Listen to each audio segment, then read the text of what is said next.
제가 이렇게 강단에서 성도님들을 바라보니까 물론 더 젊은 층도 있습니다만은 주로 주된 연령층이 중년 아니면 그 이상의 성도님들이 아무래도 이 주일 오전 11시 2부 예배에 많이 나오신 것 같습니다. 중년의 나이를 한번 생각해 보고자 합니다. 나이는 숫자에 불과하긴 하지만 여러분의 마음속에 나는 중년이지 라고 느껴지시는 성도님들이 계실 것 같습니다. 중년은 위기의 나이입니다.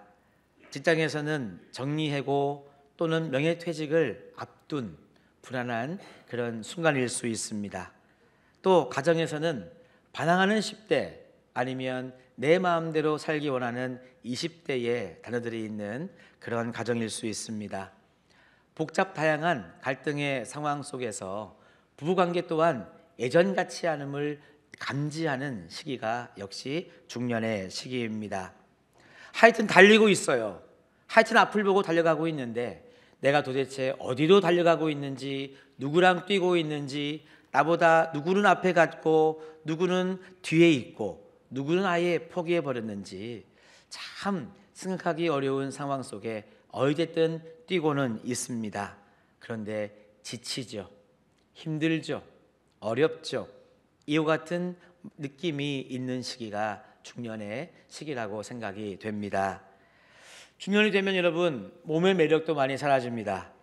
배도 많이 나옵니다. 한번 나온 배는 잘 들어가지 않습니다.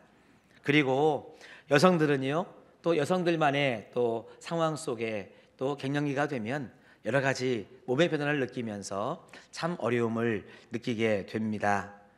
열정도 옛날 같지 않죠. 우리가 자주 쓰는 표현 왕년에는, 예전에는, 내가 예수를 처음 믿었을 때에는 이렇게 하면서 내 열정도 예전 같지 않음을 느끼게 됩니다.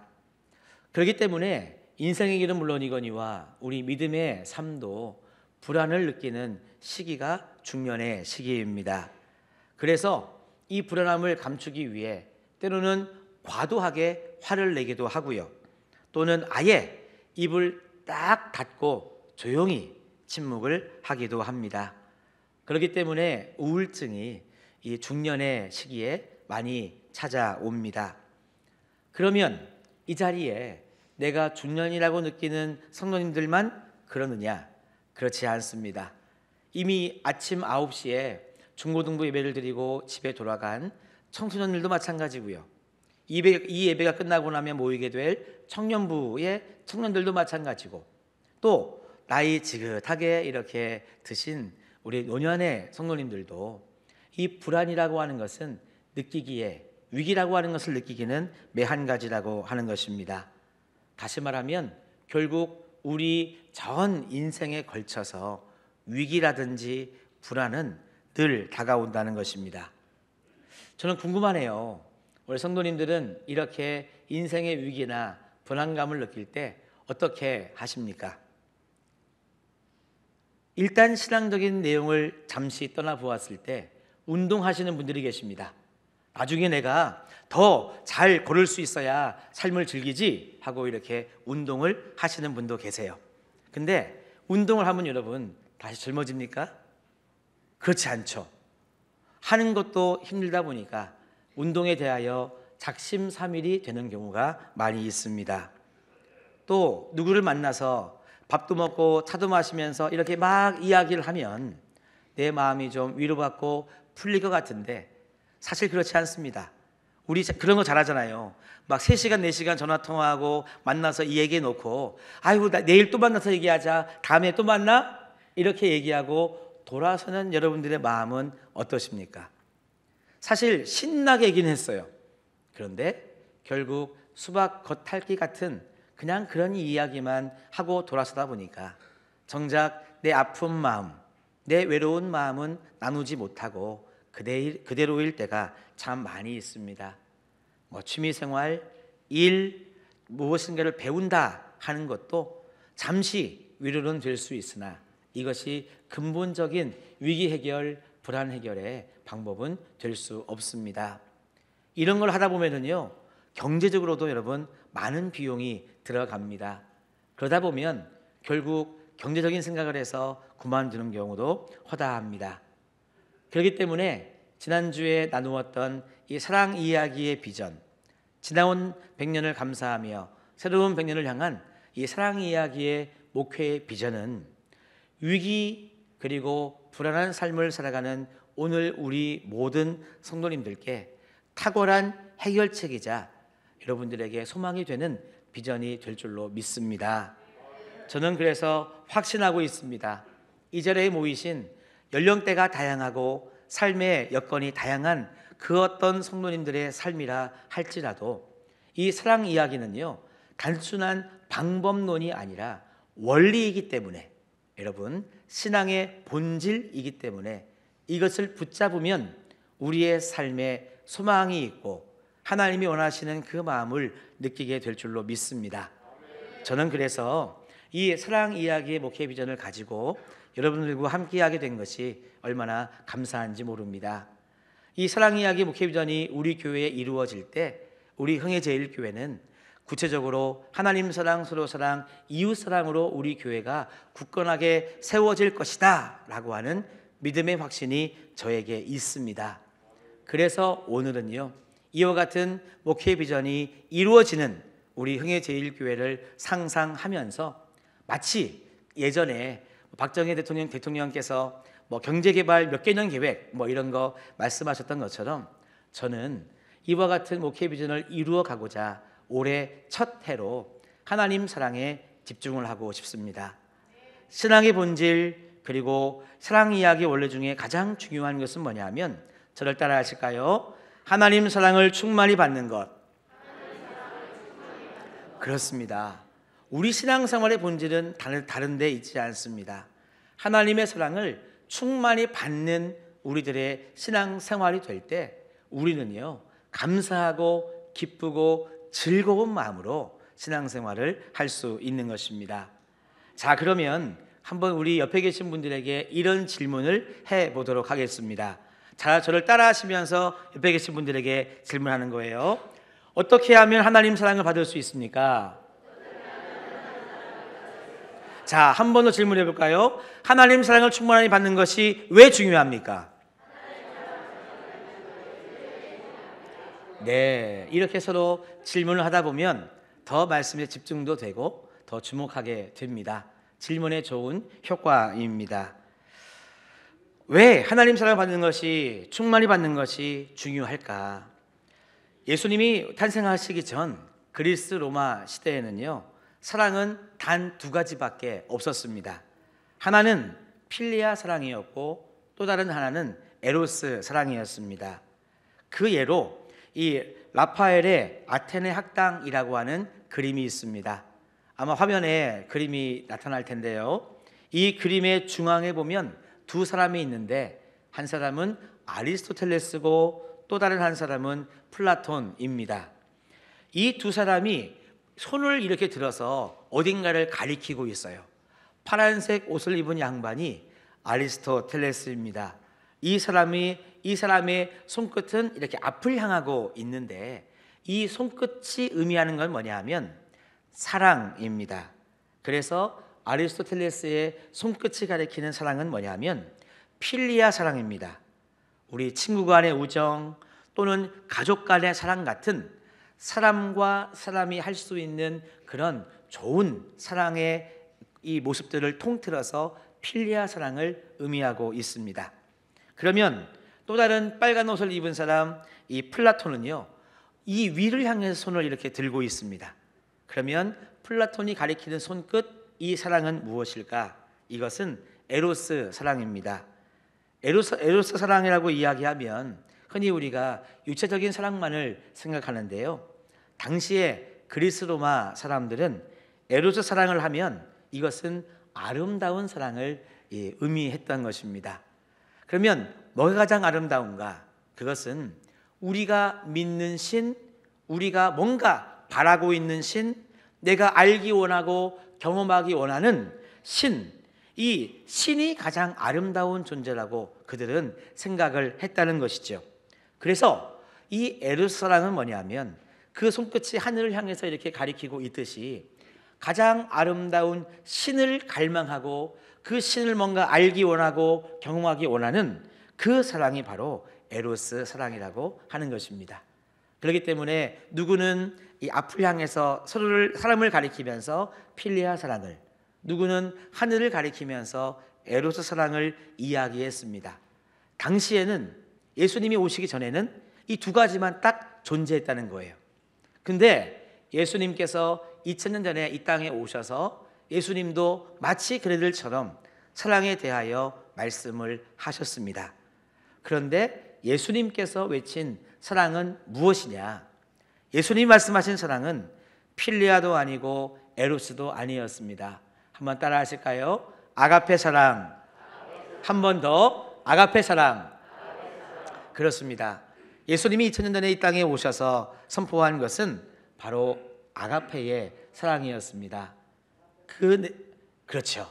그 내용인즉슨 하나님께서 우리 인간을 사랑하신다라고 하는 메시지가 담긴 아가페의 사랑을 선포하셨습니다.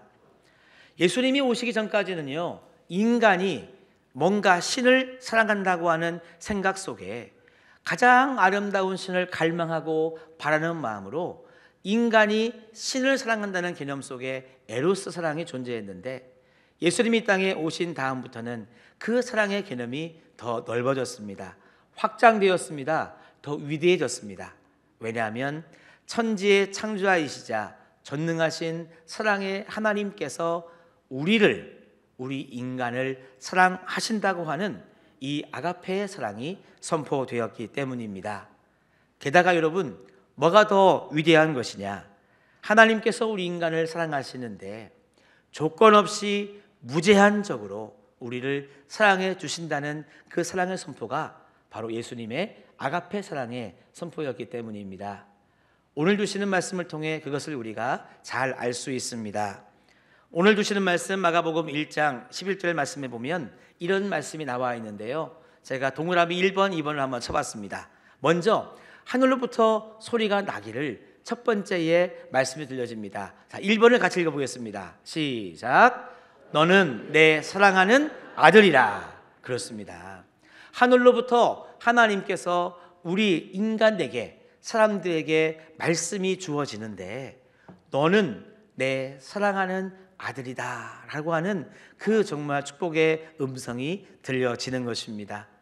당시의 상황은 가부장적인 사회였기 때문에 너는 내가 사랑하는 아들이다 그러면 우리 모두가 여러분 다 포함되는 거예요. 얼마나 감사합니까? 하나님께서 나를 사랑하신다는 말씀이 오늘 말씀에 담겨져 있네요.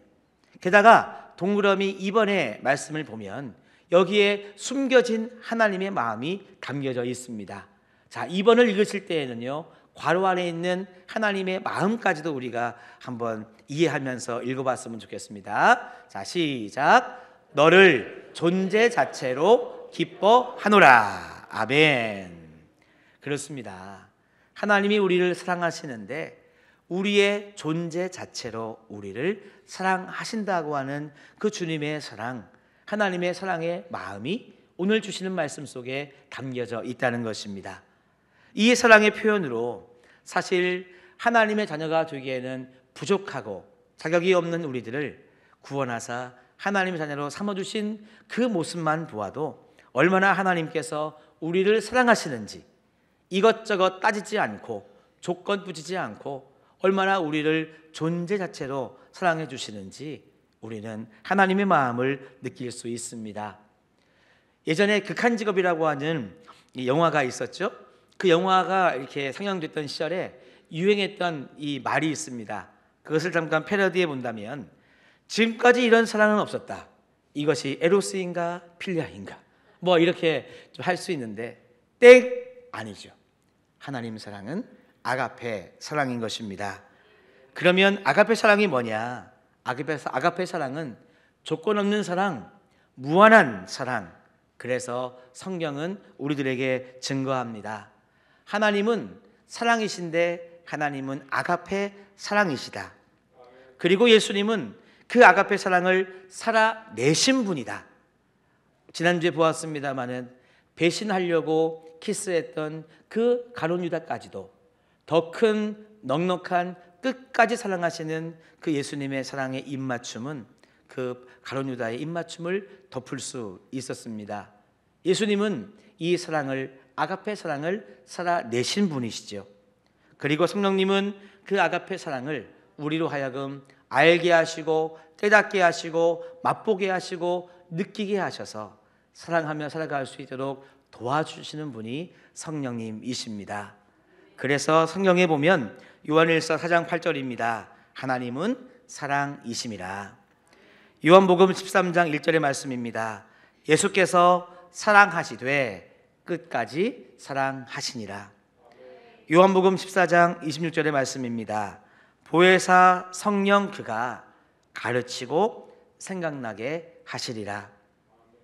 이렇게 성부, 성자, 성령 하나님의 모습이 바로 이와 같은 아가페 사랑으로 충만한 우리 하나님이심이 얼마나 감사한지 모릅니다.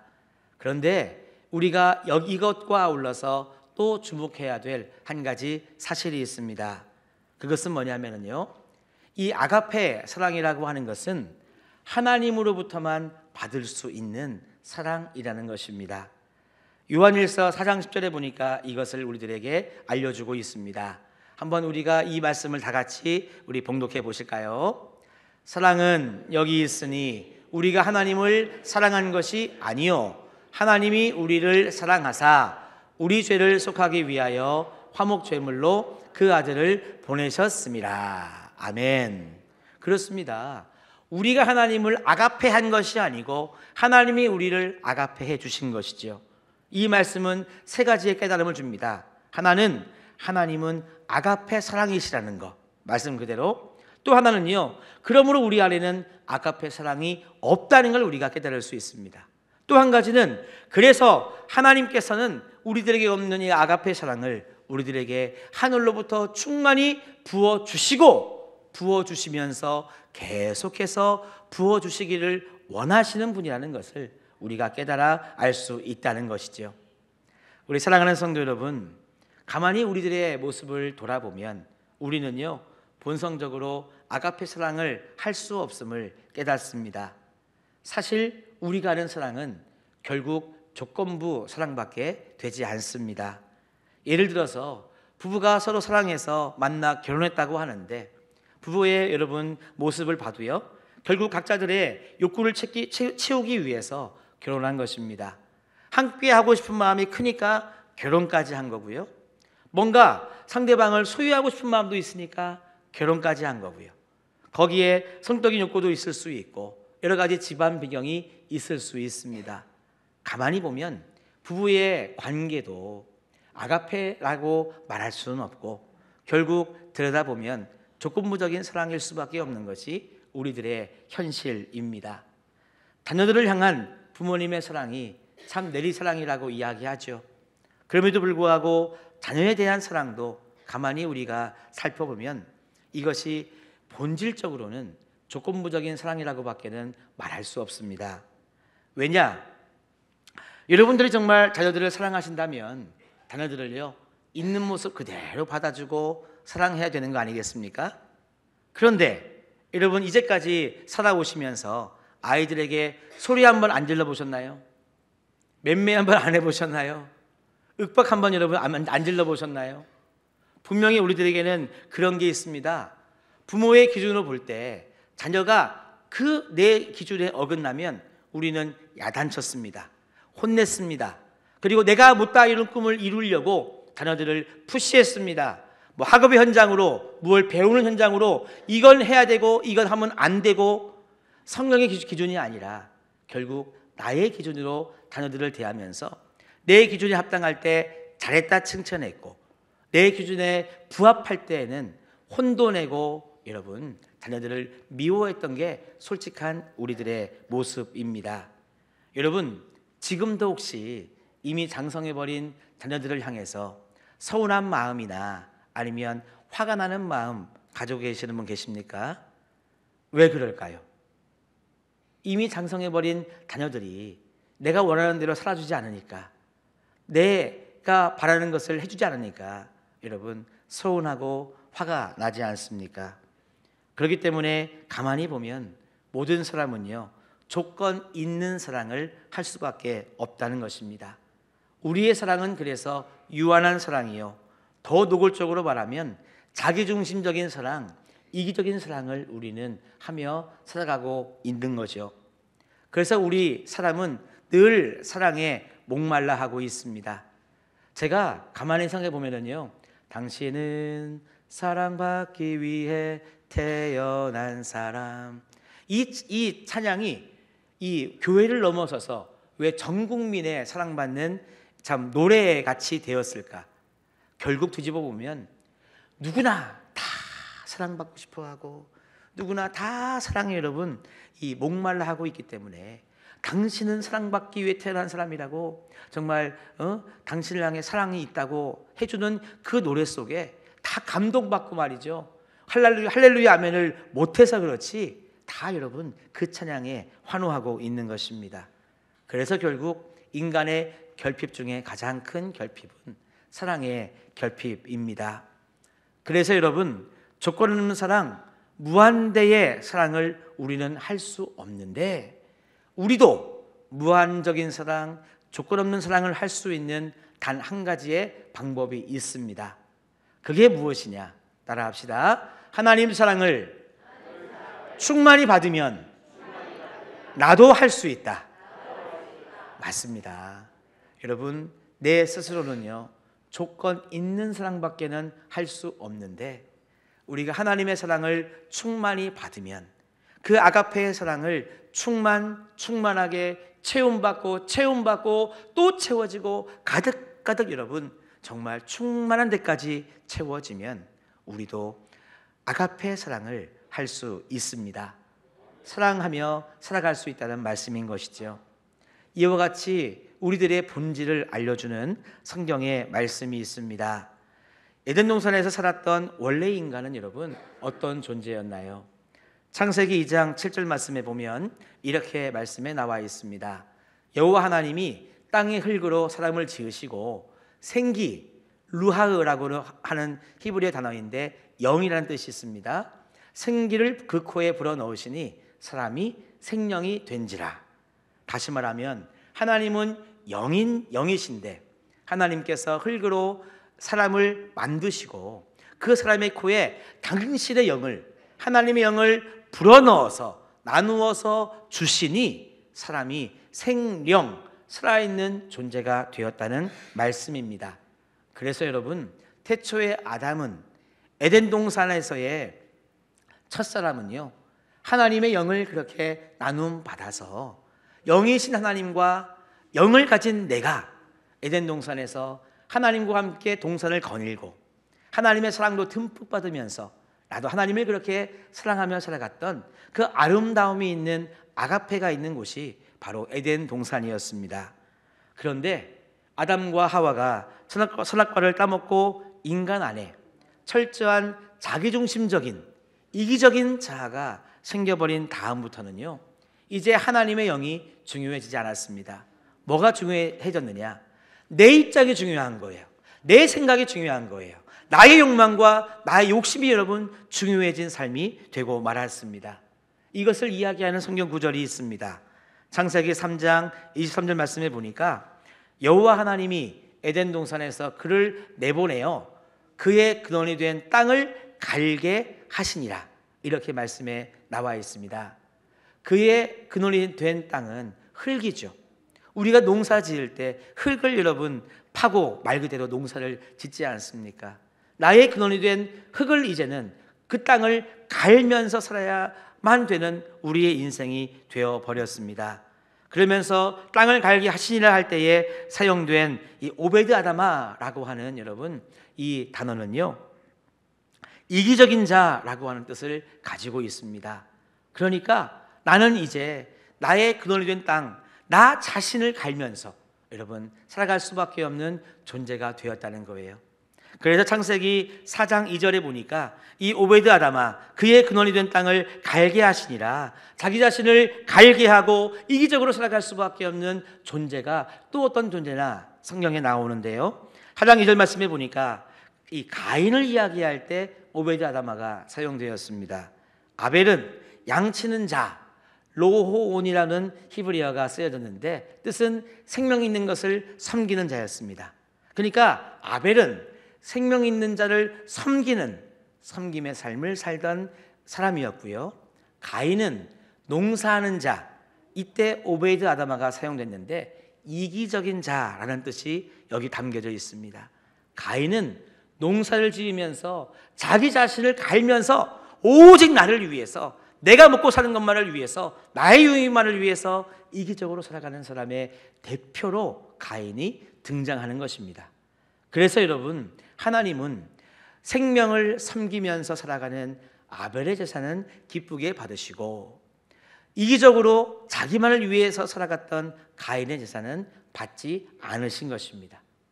이처럼 선악과를 따먹고 나서 우리 인간은 자기중심적인 이기적인 사람으로 변하고 말았습니다. 그래서 여러분, 원죄가 바로 이런 것이죠. 하나님 중심으로 하나님과 함께 더불어 살지 못하고 나 중심으로 이기적인 삶을 살아갈 수밖에 없도록 변질돼 버린 이것이 바로 원죄입니다.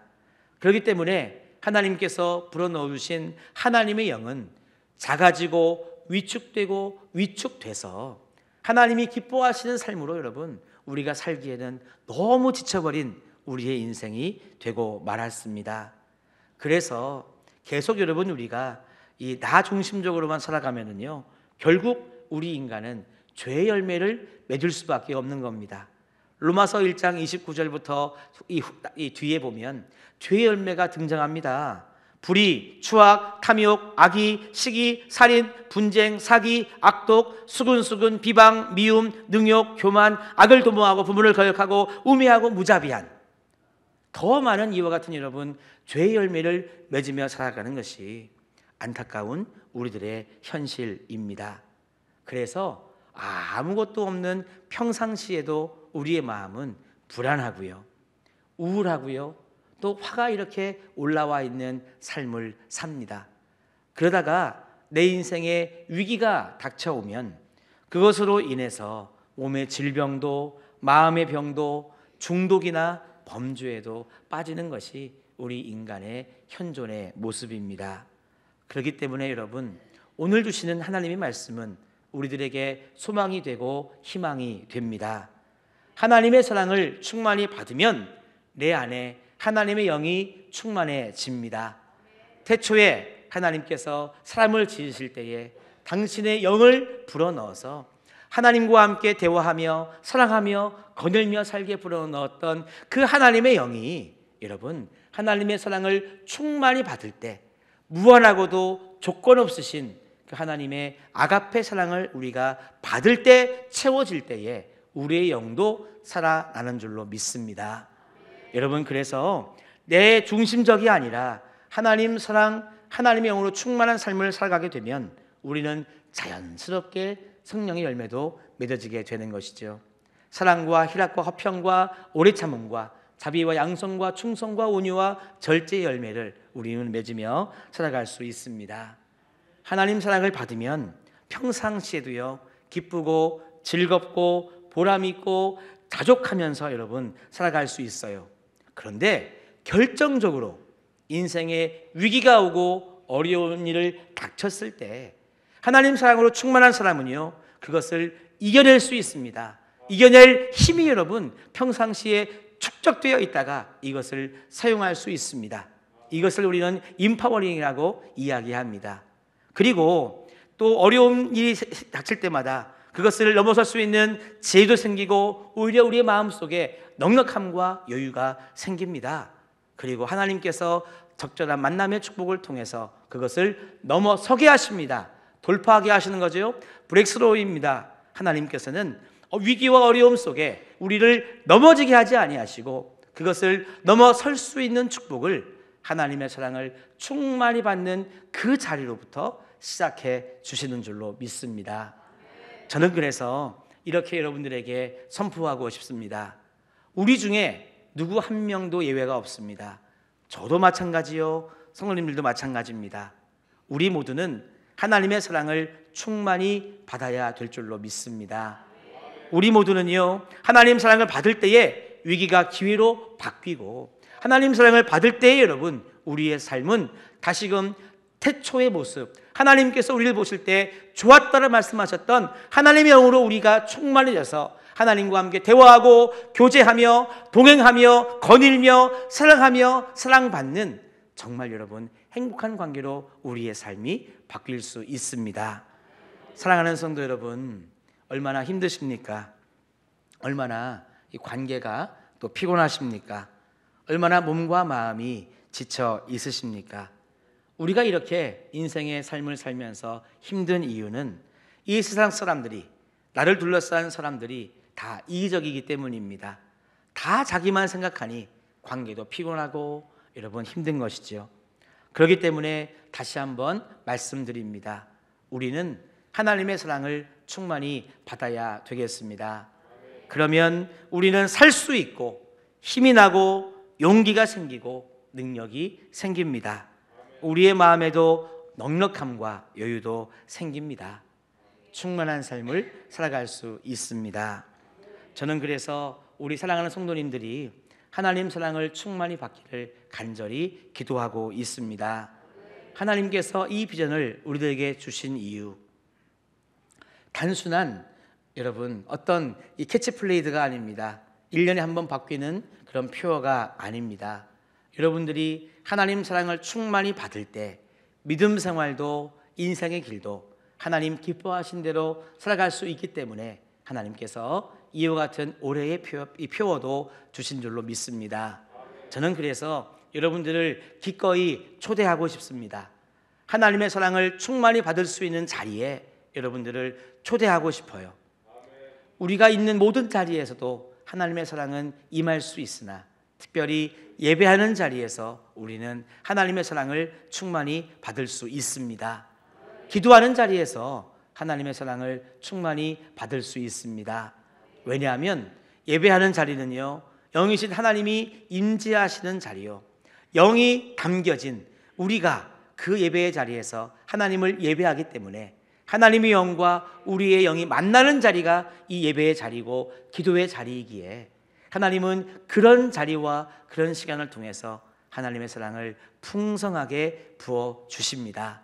저는 그래서 여러분들을 예배의 자리에 기꺼이 초청하는 것이고 기도의 자리에 기꺼이 초청하는 것이고 하나님 사랑을 경험할 수 있는 다양한 자리에 여러분들을 초청하는 것이죠.